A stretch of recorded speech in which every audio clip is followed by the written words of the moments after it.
Hi guys. The words of the day are Demur and Quotidian.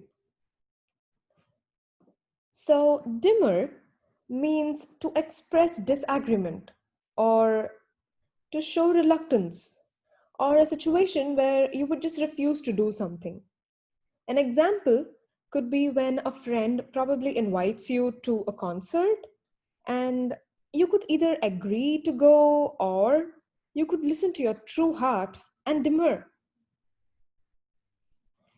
The second word of the day is quotidian.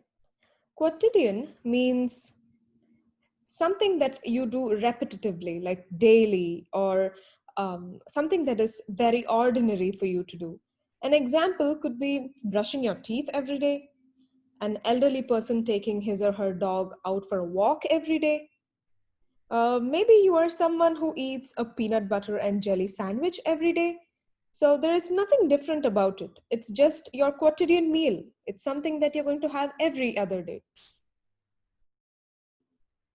Make sure you sign in and tune into our channel, subscribe, like our videos, and come back tomorrow to watch and learn two new words.